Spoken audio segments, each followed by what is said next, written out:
Barrio DS. He holds a PhD in geography and history from the University of La Laguna. He works as a senior lecturer in human geography. He specializes in, regional development, cultural heritage use, and management. And he received the Alonso Nave Ramon Award in 2021. So we will very much enjoy the opportunity to hear from him. Thank you.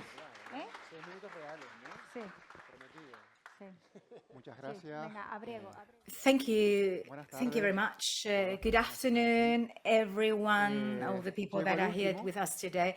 I'm the last one. I'm used to be the last one, because my last name is ZAPATA. I was the last school, high school, the university too, the last of the list. We are tired after making a journey along the whole world. That's what we did along the morning. We have been traveling through many, many interesting places all over the world where we could see experiences, other processes, other initiatives, which are very inspiring, as we have listened to today. I would like to, just like the remaining speakers, I would like to thank the foundation, specifically Diego Brock. I think that I'm playing home because I'm a member of the foundation. So every now and then I devote part of my time to think what to do. And today they asked me to think about something that I really love, I feel passionate about. I think that I love to enjoy those places that have presented us today, because normally I'm just, kind of get lost through districts and villages of our region, being in direct contact with many people that live there. So the community regeneration, the concept as such, is something that is important for me, just thinking that urban regeneration process belongs to the community, is a very complex aspiration, and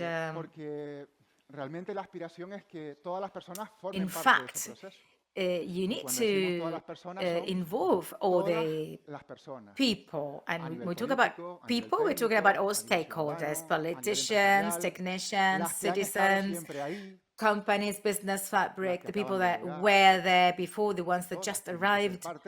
All of them shall be a part of it if we want it to be a community project. Otherwise, we should not complicate things that much. So today, in 20 minutes, I will try to fulfill the time frame that they have given me and explain how we can how this type of project can crystallize. How could we bring it to an affordable scale? And that affordable scale is the local scale, which is the neighborhood, right? If I ask someone here, from which neighborhood are you, darling? Someone would answer, nobody. Yeah, Toscal neighborhood or district. Thank you very much. Gracia neighborhood. I see that. Okay, Ofra, that's a district. Duki neighborhood, Los Llanos, another one. All of them are districts, all in here in Santa Cruz and San Andres. When they made the interview for the radio broadcasting Cadena Ser, they just, the perspective that I had was Las Delicias district, Barrio de la Salud, the industrial area, the neighborhood or the district Ofra. Taco, that was the perspective that they gave me. I mean, other very interesting places within Santa Cruz City. So let's talk a little bit about that, and let's talk about scales or dimensions. Let's talk about methods and about principles, shared values. The pointer doesn't seem to be working right now. Okay. So in January this year, I was very lucky, it was really, really lucky, and could participate in a neighbors meeting where neighborhoods from all over Spain gathered in Madrid. and I got the possibility to meet many people thinking aloud about how important the neighborhood or the district is as such. The neighborhood as a relevant scenario of the daily life, of people's daily life, that place where relationships happen, where we know, interact with others, where we have most of our interests, where we have grown up, where we maybe have studied, and in some of the cases we might work, and where we might have children, where our parents might be living. That's the relevance that a neighborhood might have, that might be changing along the time. That is something that was pretty clear today. Along the day, the neighborhoods and the districts change along the time. And they have been diversifying, they are more heterogeneous, so they are more complex to manage if you want to manage them. But on the other hand, and although they're a little bit more complex to manage, we do not refuse to living in a neighborhood, and that type of life. This article published in the local newspaper El Día in December last year caught my attention because, they make kind of a survey, and somehow it says that in an in-depth look at Canarian identity, we identify more with our neighborhood and our island than the people from mainland Spain, which is very interesting because it's giving us the proper scale, on how to work. It's indicating how we might assume a commitment to be more co-responsible, because who knows, maybe the future of a gully or a ravine is just to take care of it, or of any facility that we might have in a neighborhood. We are probably linked with that, and we need to take care of it, and we might extend that principle to the remaining society. So I love that headline, that we are attached or linked to the neighborhood. So the neighborhoods are just small pieces of the community, of the territory where we have your identity. It's the place where you might convince. It's a game word that he did. And, the people, that really get really involved. I would just kill for my neighborhood, he said. I would like to devote part of my time, to improve my neighborhood.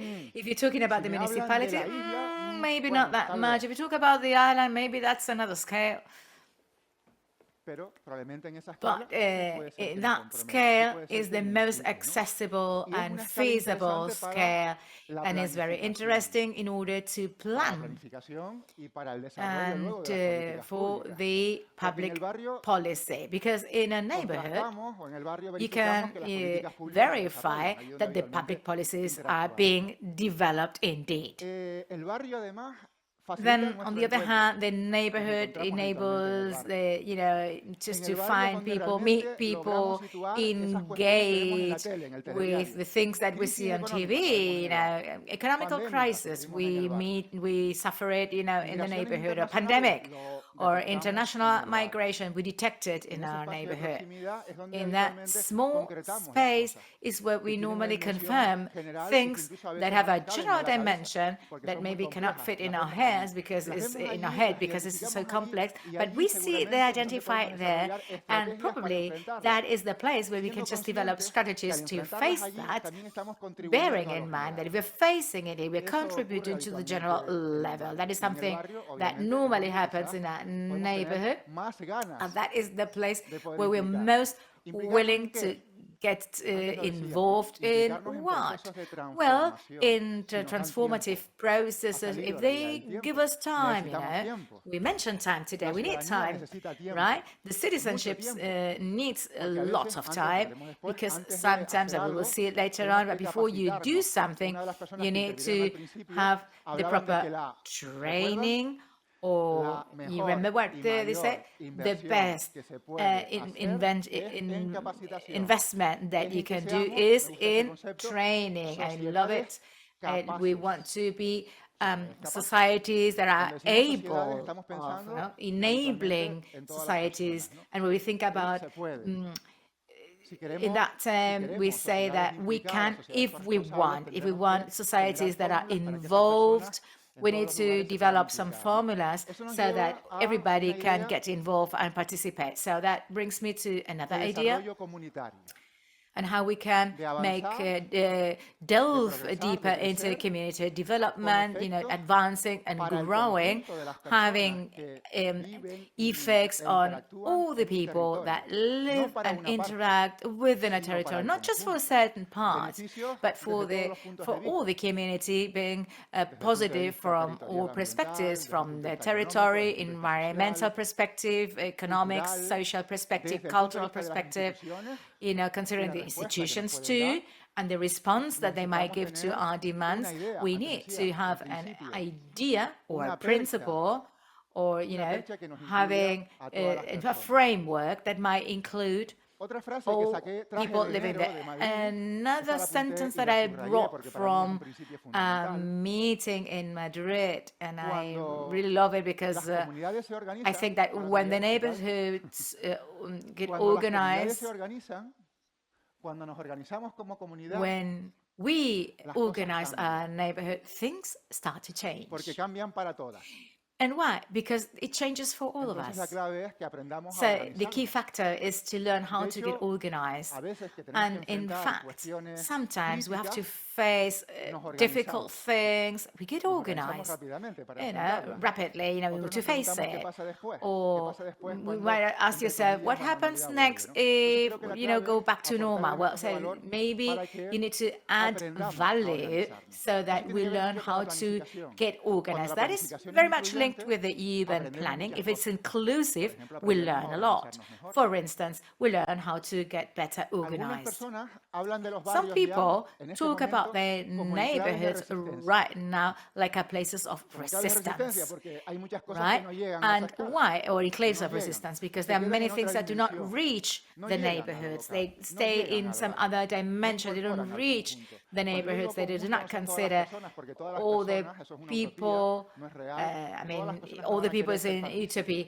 Not everyone is willing to participate, right? And we might not have the proper logistic or facilities so that all the people might participate and may be key characters, but we should aspire and try to have that spirit of cooperation. If we are contributing at local level, and we are aware of that, we probably can give some added value, thinking that we are doing something for the general level when we are working at the San Matias neighborhood. Let me just share with you an anecdote. We might think that we might be transforming the world there. We think about that. And we believe that when we're doing it. Why? Because we're doing it in some other way, where above all, we are trying that all people participate and feel part of that process and the benefits that might arise. We try to or think that they might be distributed among all the people living there. There is a framework that I really like, and I keep on repeating. Maybe some of the people that are here and have been at my presentations, is why do we have to work from the community with the community perspective? It is that complicated. It gives so many headaches from a technical perspective, political perspective. It gives us some uncertainty. Well, in the year 1948, when we drafted the Universal Declaration of Human Rights, and I think that maybe someone didn't pay proper attention, and in Article 29.1, which is almost at the end, everyone has duties to the community, and those duties to the community, since it is only in the community that the individual can fully and freely develop his or her personality, and then we can experience the things that might change the whole community. And I think that it is a very inspiring article for all the people that try to work from and for the community. Okay, I have 5 minutes left. How do we do that? Well, in the neighborhood, applying principles, And, and if you want to just come with me to San Matias and see things. We have several methods, research methods. Maybe the method is not the most important thing if we have clear ideas, what we want to reach, how we want to do it, and with whom we want to do it. But it is very important. I mean, ultimately, we're working with social citizen awareness because it is very important to place the know-how in the proper context that has a local origin, that helps us to take the best decisions, and it takes a bit longer to get that know-how. Why? Well, because we want that to happen in the territory where we are participating. Let me just mention again the example of the neighborhood of San Matias. We have a community project with what we call citizens research process, and that means that they participate in a relevant know-how that will help us to prepare for more complex steps that are to come, right? For the urban planning and in order to manage their territory. So since about 3 years, look at the time, we're talking about the timeline and the time framework, and we are getting ready, just raising awareness about the reality. People say, I know my neighborhood, and then people become aware that they don't know their neighborhood as good as they thought, and when we walk along the streets together, I recommend to do that. It's really, I really suggest it to take, strand along the streets. Is motivating. It really is a good bridge for the intergenerational relationships. And then you identify difficulties, obstacles, confrontations, and then we start thinking about solutions, potential solutions. But the most exciting part, the beauty of it, is that when we, stroll along street rises, there are collective ideas that arise. I mean, all the people that are strolling along their street might be thinking about something positive. So I really suggest you to do that at your neighborhood, and also to get to talk to everyone, because sometimes we just stay with adults. You are the potential in a work like that. But what happens with the older people? What happens with the younger generations, with the teens, teenagers, with the children? How many of them do we invite to share their ideas? Do we invite them, or do we think for them? That is a very important thing, because the city does not belong to us. So that is something that we need to ask ourselves. The elderly, they have time, they have experience, they have great ideas, they will always be there. So we shall include it. So let's simplify the method. Let's try to simplify the method so that everybody can participate. Sometimes the methods are so complicated that people don't know, they get scared, they think that it's too difficult, because they feel ashamed. Oh my God, I don't know, will I be able to answer that quiz? Oh, look at that, what is that, a map? Oh yeah, my child, my son has one, but I don't know how to interpret a map. So we need to simplify the tools so that everybody understands what we are carrying out. And we want to do to have inclusive cities. So we need to create methods that are inclusive for all the ages. And how do you do that? It's not that complicated, because if you're using complex methods, then we can go all the way around using simple methods without removing value, so that it is very inclusive. So let's try to use all the spaces in the territory and all the moments where we can get everybody involved into a more complex perspective. The week devoted to women, let's meet and gather one afternoon to think about their neighborhood from their perspective, from mother's perspective, or for older women perspective. Because if you try to find another day, people will not have time. They say, well, no, people are not willing to participate. Well, we think that they have, all of the time available for you, but you need to find the space and the moments, the right moments, where you find, the way to imply, so that they get involved and are willing to. So you need to be present at the territory, because we're talking about very complex places. In the case of the neighborhood of Taco, there's a mountain there. I don't want to ask people how many of them have climbed up that mountain, but it is really amazing. It's revealing. I mean, if you just climb up there and if you do it with the neighbors, because we think about many, many interesting things that happens. Where young people, the teenagers at school, so you need to use the resources, the health centers, the educational centers, the assistants, the associations, the neighborhood associations. It's part of the reality. It is the reality. So we need to involve them. And how do we do that? Each one of them has to try to find a way. There are several ways of doing it, but it is feasible and possible. What do we have that? An overall perspective of our reality. And I remember listening to someone saying that culture is is what differentiates us. It is true, but the shared experience is part of our own identity. Let's put value on the shared experience. So before planning the future, we get to know, we have to know where we come from. What did we do? How did we do it? To reconstruct the history of a neighborhood is very interesting, because sometimes those neighbors have already faced situations that were very complicated, or moments where they really needed to plan in some other way. They had to try to find a solution individually, jointly.